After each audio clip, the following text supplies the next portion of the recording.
오늘 사순절 5번째 주일이자 4월 첫 번째 주일을 맞이하여 예배드리는 여러분을 주님의 이름으로 환영합니다. 십자가의 고난을 묵상하시면서 십자가 아래에서 참 쉼과 또 평안과 은혜의 삶을 누리시는 여러분 모두가 되시기를 주님의 이름으로 축원합니다. 우리가 물이 부족할 때에는 목마르다 이렇게 표현을 합니다. 인간의 생존을 위해서는 반드시 필요한 것 세 종류가 있다면 아마 고체, 액체, 기체가 있을 것입니다. 고체로 말하면 먹을 것, 액체로 말하면 마실 것, 기체로 말하면 산소가 우리의 삶에 필요할 것입니다. 그런데 먹을 것이 없을 때는 배가 고프다 이렇게 말하고 또 마실 물이 없을 때는 목이 마르다 이렇게 표현함에 반해서 우리가 산소가 부족할 때에는 산소가 필요하다 이렇게 말하지 않습니다. 쉼 없이 산소를 공급해야 하기 때문에 대신 숨이 가쁘다, 아주 버겁고 견디기 어려울 만큼 힘들 때 우리는 그런 표현을 씁니다. 근데 배고프다와 목마르다의 차이점을 제가 설교를 준비하면서 묵상을 해보았습니다.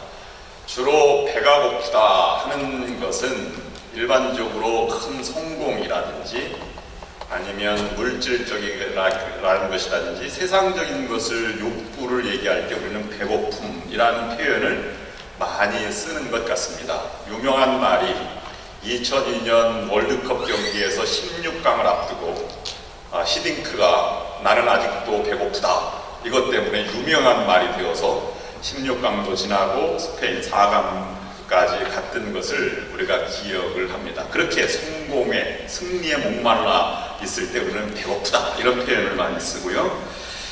반면에 기본적인 욕구들이나 정신적이나 영적으로 필요한 것들을 얘기할 때는 목마르다 이런 표현을 많이 쓰는 것 같습니다. 그래서 정의에 배고프다는 표현보다는 정의에 목마르다, 사랑에 배고프다보다는 사랑에 목말라 있다 이런 표현을 많이 쓰고요. 타는 목마름으로 민주주의여 만세, 유신정권을 항거해서 쓴 김지아 시인의 타는 목마름으로 보면 민주주의를 기다리면서 목이 튼다는 표현을 쓰기도 하였습니다. 인간의 가장 기본적인 욕구 아니면 정서 기본권을 얘기할 때는 목마름의 표현을 많이 쓰고 오늘 예수님은 그것을 영혼의 문제로 그렇게 우리에게 초청하고 계신 것으로 묵상해 보았습니다. 탄 목마릅니다 라고 하는 것을 극단적으로 표현할 때는 불과 연결되어서 사용을 합니다. 그래서 목이 탄다 이런 표현을 쓰기도 합니다. 그만큼 입이 바싹 마르는 상태를 가르쳐 말하는 것입니다. 오늘 본문을 통해서 저는 4가지 십자가 위에서 하신 말씀 중에 목마름을 표현할 때 4가지 교훈을 묵상해 보려고 합니다. 첫 번째로는 하나님의 약속은 반드시 이루어집니다 하는 것입니다. 죽음을 앞둔 사람에게 희망이라고 하는 게 있을까요? 있을 수도 있고 그렇지 않을 수도 있습니다. 지난번 우리 교회 호스피스 사역하는 김성준 목사님이 오셨을 때 임종을 앞두신 분들은 세상적인 것보다는 영적인 데 관심이 많이 가신다고 하는 것을 말씀을 해주셨습니다. 저도 임종하시는 분들을 많이 뵀지만 육체적인 것보다는 사랑과 정신적인 것과 영적인 문제에 관심을 더 많이 가지고 계신 것을 보았습니다. 죽음을 앞둔 사람에게 육적인 희망이 보이지 않는 만큼 더 크게 영적인 소망과 희망을 간직하고 있는 것을 볼 수 있습니다. 그러므로 우리가 이 땅의 삶이 이생뿐이면 우리는 죽음 앞에 절망과 포기를 해야 옳습니다. 그러나 사도 바울이 말한 대로 우리는 이생과 내세가 연결되어 살아가는 존재입니다. 그러므로 마지막 순간까지 포기하지 않아야 할 것은 희망입니다. 고린도전서 15장 19절부터 22절까지 있는 말씀 보면 이렇게 말씀하고 있습니다. 만일 그리스도 안에서 우리가 바라는 것이 다만 이 세상의 삶뿐이면 모든 사람 가운데 우리가 더 불쌍한 자이리라. 그러나 이제 그리스도께서 죽은 자 가운데서 다시 살아나사 잠자는 자들의 첫 열매가 되셨도다. 사망이 한 사람으로 말미암았으니 죽은 자의 부활도 한 사람으로 말미암는도다. 아담 안에서 모든 사람이 죽은 것 같이 그리스도 안에서 모든 사람이 삶을 얻으리라. 아멘. 그러니 우리는 세월이 갈수록 소망을 더 많이 간직해야 하고 포기하지 말아야 합니다. 하나님은 하나님의 약속을 반드시 이루어 가시는 분이십니다. 영생을 약속하셨으니 영원한 생명도 반드시 이루어집니다. 오늘 5번째 주제 28절 말씀, 이후에 예수께서 모든 일이 이미 이루신 줄 아시고 성경으로 응하게 하려 하사 가라사대 내가 목마르다 하시니, 여기에서 목마르다 하기 전에 이 복음서 기자가 기록한 것은 성경을 응하게 하셨다는 표현을 썼다는 것입니다. 성경을 이루게 하시려고 목마름을 부르짖으셨습니다. 오늘 목마름과 관련된 성경 말씀은 구약 성경 시편 69편 21절 말씀인데요. 저희가 쓸개를 나의 식물로 주며 갈할 때에 초로 마시었사오니, 쓸개는 그저 쓰니까 쓴 물건이라고 해서 쓸개라고 말합니다. 또 다윗이 배가 고파서 먹을 것을 달라고 했더니 원수들이 쓴 쓸개를 주었다는 것에서 이 표현이 나온 것입니다. 또 목이 말라 마실 것을 달라고 했더니 시큼한 식초를 주었다고 해서 나온 시편입니다. 학자들은 이 본문 말씀이 아마 십자가 위에서 그대로 성취된 것으로 해석을 하고 있습니다. 마태복음과 요한복음 본문 말씀은 약간 상이점이 있습니다. 마태복음에는 이렇게 기록하고 있습니다. 쓸개 탄 포도주를 예수께 주어 마시게 하려 하였더니 예수께서 맛보시고 마시고자 아니하시더라. 쓸개 탄 포도주가 등장하는 반면에 요한복음 오늘 본문 말씀에서는 거기에 신포도주가 가득히 담긴 그릇이 있는지라 사람들이 신포도주를 먹으면 해육을 우슬초에 매여 예수의 입에 대니, 신포도주, 이 두 가지가 동시에 등장하고 있습니다. 아마 의학적으로 보면 쓸개탄 포도주는 진정제 역할을 했을 것이고, 그 다음에 신포도주라고 하는 것은 아마 진통제 구실을 하도록 그렇게 주지 않았을까 생각을 합니다. 이 본문 말씀의 중요한 것은 하나님의 말씀은 예수의 십자가 위에서도 반드시 이루어졌다 하는 것입니다. 오늘 우리에게 주시는 하나님의 말씀은 반드시 이루어집니다. 그러므로 말씀 앞에 우리가 응답을 이루어가고 약속을 이루어가는 여러분들의 믿음과 또 하나님의 영광이 나타나는 여러분들의 삶이 될 수 있기를 주님의 이름으로 축원합니다. 두 번째는 주님은 우리의 아픔을 아십니다 하는 것입니다. 예수께서 목마른 이유는 무엇입니까? 왜 십자가 위에서 괴로워하시면서 타는 듯한 목마름을 표현하셨을까요? 이것은 예수 그리스도가 진정한 인간이셨음을 보여주는 것입니다. 이 타는 목마름이라고 하는 것은 거짓으로 꾸며낸 것이 아니라고 하는 것이 그 당시 이 성경이 쓰여질 때 배경과 긴밀하게 연결이 되어 있습니다.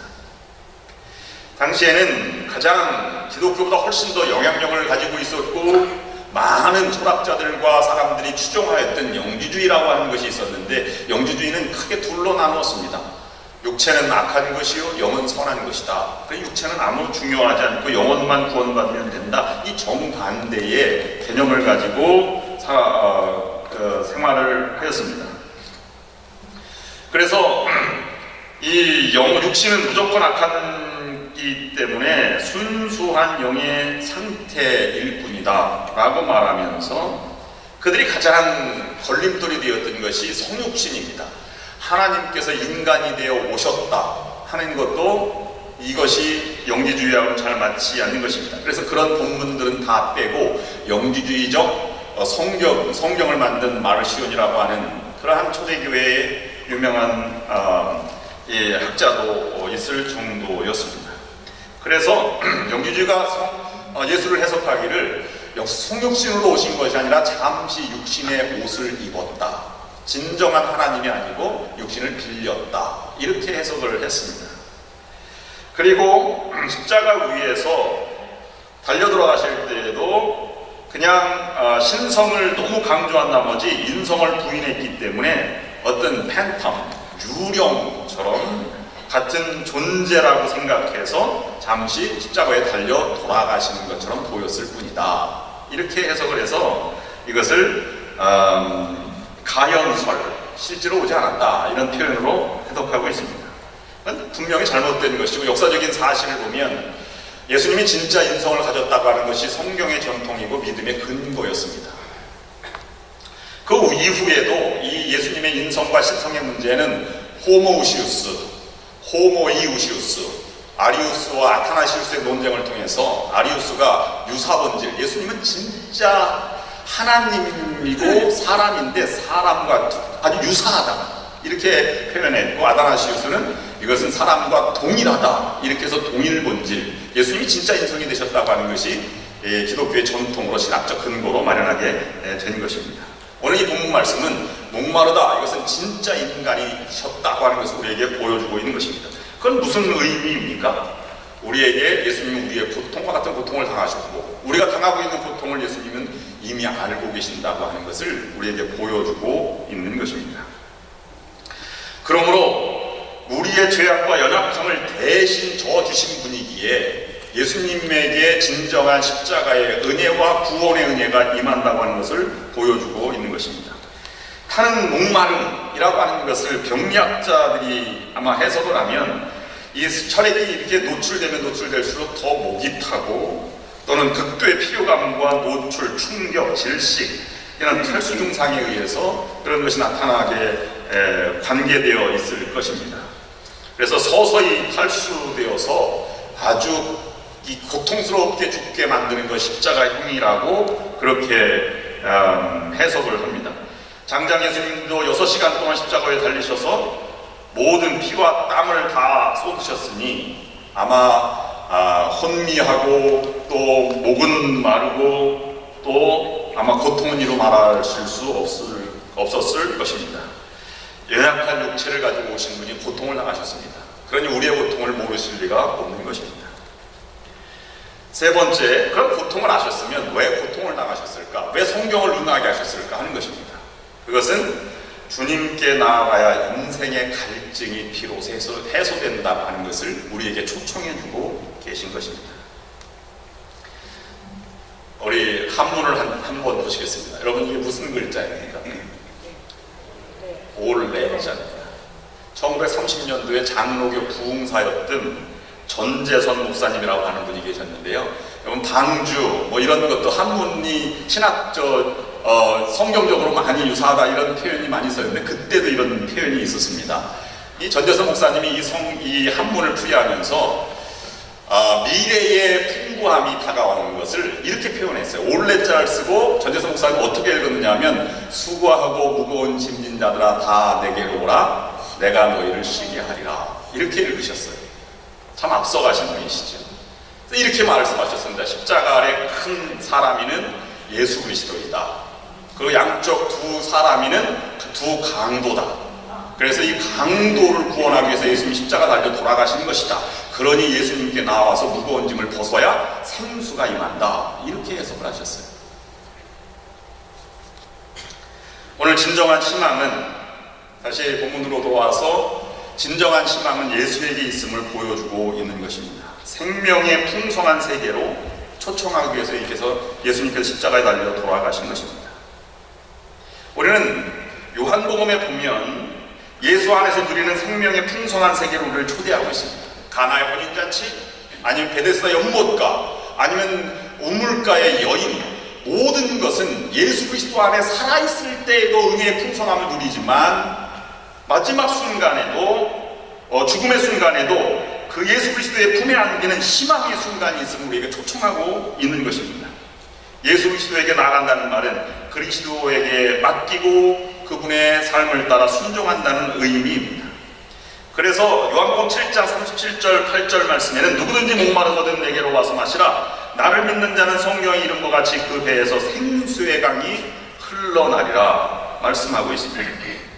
기적을 베푸셨던 하나님, 그리고 기적을 베푸셨던 예수 그리스도, 사나운 풍랑을 잠재우시고 5,000명을 먹이신 예수님이 너무 이 하나님의 뜻에 순종해서 풍부한 삶의 은혜의 세계로 생쇄강으로 우리를 초청하기 위해서 스스로 목마름을 제청하시고 죄인을 위해서 달려 돌아가신 것을 우리는 묵상할 수 있는 것입니다. 우리의 갈증이 있습니다. 인생에 많은 영적으로 정신적으로 기본적인 것이 이루어지지 않기에 많은 애탐과 갈증이 있습니다. 그것을 해소할 분은 예수님입니다. 이런 예수님 앞에 나아가는 것이 정신적으로 영적으로 갈증을 푸는 그런 해소가 된다고 하는 것입니다. 세상적인 것을 극복하기 어렵습니다. 아무리 세상에 많은 것을 가지고 물질로 쾌락으로 나눈다고 하더라도 이것은 해소되지 않는 부분입니다. 그래서 영적 갈증을 풀지 못한 사마리아 수가성 여자에게 이렇게 얘기했습니다. 이 물을 먹는 자마다 다시 목마르느니와 내가 주는 물을 먹는 자는 영원히 목마르지 아니하느니 나의 주는 물은 그 속에서 영생하도록 솟아나는 샘물이 되리라.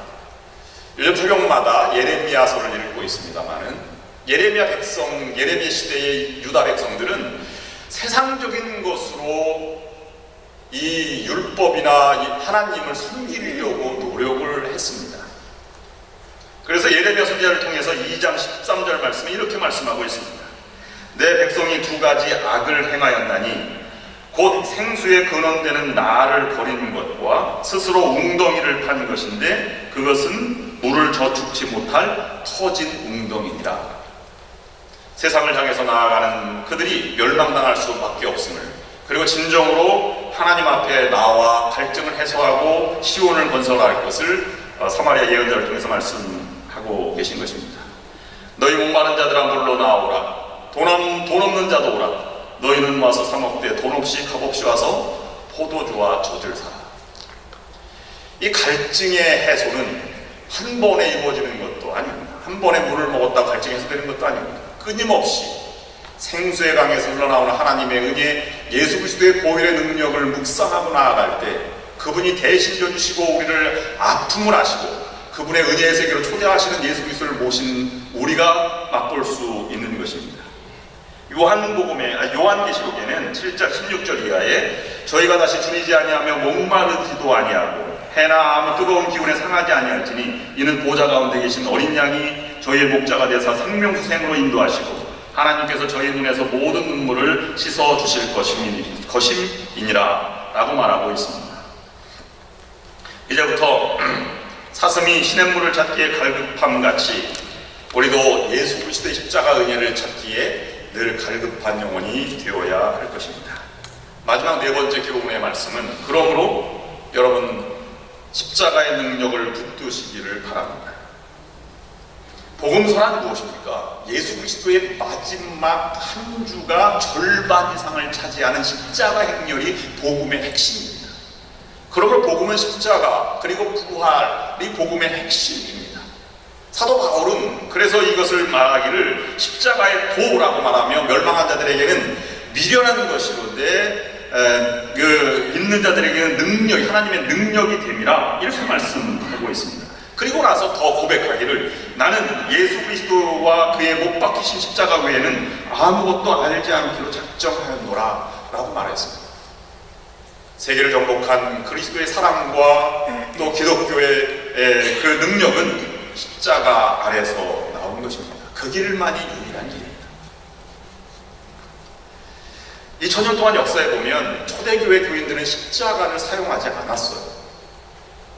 대신 물고기 모양으로 이렇게 암호처럼 그리스도인이라고 하는 것을 익투스라고 하는 것을 가지고 사용했거나 그렇게 했죠. 이 십자가가 이렇게 예배당에 올라온 것은 4세기 이후입니다. 초대교회는 십자가를 바라보면 예수님 생전 시대에 예수님이 달려 돌아가시는 것, 많은 형제와 자매들이 십자가 향해 달려 돌아가시는 걸 보면 죽음을 생각할 수밖에 없습니다. 보혈보다는. 그런데 4세기에 콘스탄틴 황제가 환상 중에 십자가를 보고 방패에 십자가를 긋고 전쟁에 나가 승리한 다음에 십자가가 기독교의 상징물로 되게 되었습니다. 지금도 마찬가지입니다. 우리가 초대교회에도 아펜젤라 선교사도 한국에 돌아와서 십자가를 먼저 건 것이 아니었습니다. 복음의 내용이 무엇인지 그냥 십자가만 바라보면 십자가가 아무 의미가 없을 수도 있으니 그렇다고 하는 것입니다. 십자가의 은혜를 깨닫기까지 십자가를 깊이 묵상함이 필요합니다. 핵심을 놓치지 않는 것이 필요한 것입니다. 신앙생활을 하는 사람들 중에는 모태신앙을 가진 사람들이 많이 있어요. 미지근하지요. 이것도 아니고 저것도 아닙니다. 그래서 내가 선택한 것도 아니기 때문에 부모님부터 내려온 믿음이기 때문에 그냥 자연스럽게 문화적으로 받아들이기도 합니다. 습관적으로 찬양하고 기도하면서 이렇게 다니게 됩니다. 그런데 하나님은 또 어느 순간에 그런 분들을 들어 쓰시는 경우도 많이 있습니다. 왜냐하면 어머니의 눈물의 기도와 또 성도들의 기도가 있기 때문입니다. 어느 날 예수를 만나서 마음이 변하기 시작하고 감동이 되기 시작합니다. 그들이 고백하는 말은 목사님 지금까지는 예수를 그냥 믿었는데 이제 십자가가 보이기 시작합니다. 그 고난이 나를 위한 고난이 라고 믿어지게 됩니다. 이렇게 고백하고 헌신을 하게 됩니다. 그래서 그때 눈물의 흘림이 신앙의 십자가의 은혜의 출발점이 되는 것입니다.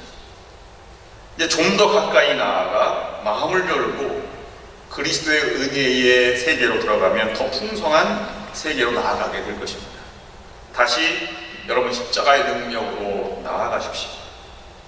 그냥 주어지는 것이 아니라 끊임없이 묵상하고 나아가는 것이 우리의 고통을 하시는 예수님에게 나아가는 길이고 구원의 과정에 참여하는 길입니다. 여러분 잘 아는 찰스 머레이 1960년대 올림픽 선수가 다이빙대에서 이렇게 뛰어내리려고 했는데 십자가가 보여서 뛰어내리지 않았더니 나중에 물이 없었더라. 이 예화 들으셨지? 뒷얘기가 뭐냐면 오하이오 신시내티 대학에 재학 중인 이 찰스 머레이가 친구가 한 명 있었어요. 절실한 그리스도의 친구였습니다. 그래서 예수 그리스도를 영접할 것을 늘 얘기했어요. 근데 이는 정말 응답도 하지 않고 싫어했습니다. 그래서 언젠가 만날 것이다. 언젠가 한번 만나서 구원의 얘기를 좀 하자라고 해도 그걸 진짜 그 자리를 피했어요. 그런데 어느 날 갑자기 찰스 머레이가 이 친구에게 편지를 보낸 것입니다. 십자가를 묵상하는 좋은 성경 구절이 있으면 좀 보내달라. 마음의 변화가 있었죠. 사람은 고통 없는 사람이 없어요. 그만큼 자기가 의지하고 싶은 무엇인가를 기다리고 있었던 것입니다. 그래서 정성스럽게 적어 주었습니다. 그리고 나서 이 올림픽 대표 선수였기 때문에 수영장이나 다이빙대를 마음대로 이용할 수 있었습니다. 그러자 이 만나는 것도 거부했는데요. 그러나 어느 날 갑자기 찰스 머레이가 내가 구주를 영접했다는 서신을 보내게 됩니다. 그 내용인즉슨 여러분 아는 얘기가 말입니다. 갑자기 나도 모르게 다이빙대에 섰는데 십자가를 이렇게 보였다는 것이죠. 근데 그 뒤에 달빛에 열심히 달빛에 비친 것이 자기 수영장 아래 비친 것 뿐입니다. 근데 그는 그 자리에서 무릎을 꿇고 구주를 영접했어요. 그리고 영접하는 순간 불이 켜졌습니다. 관리인이 물을 점검하기 위해서 왔는데 불을 켜는 순간 물이 없다는 것을 그때 안 것입니다. 그래서 살아났다는 것을 영접한 순간 살아났다는 것을 알게 된 것입니다. 여러분, 찰스 머레이가 그냥 예수를 영접한 것이 아니었습니다. 수많은 친구의 기도와 정성과 헌신이 있었고요. 본인도 그것이 마음속에 늘 자리 잡고 묵상했기 때문에 그가 그렇게 구주를 영접할 수 있는 근거와 마음이 열려지게 된 것입니다. 오늘 우리는 십자가 아래서 고통을 당하시는 예수 그리스도의 모습을 묵상하고 있습니다. 마지막 순간까지 여러분 희망을 포기하지 마십시오. 더욱더 영적인 깊이로 들어 내려가 나아가십시오. 그리고 십자가 아래에서 진정한 위대한 능력이 있음을 믿으시기를 바랍니다. 그리고 십자가의 능력 밑으로 나아가십시오. 예수님께서 목마르다고 외치심으로 우리는 더 이상 목마르지 않게 되었습니다. 생수가 되시는 예수님께 나아가셔서 목마른 목을 축이시고 또 은혜의 풍성한 세계를 살아가시는 승리하는 여러분들이 될 수 있기를 주님의 이름으로 축원합니다. 기도하시겠습니다. 하나님, 어떠한 순간에도 희망을 포기하지 않게 하소서.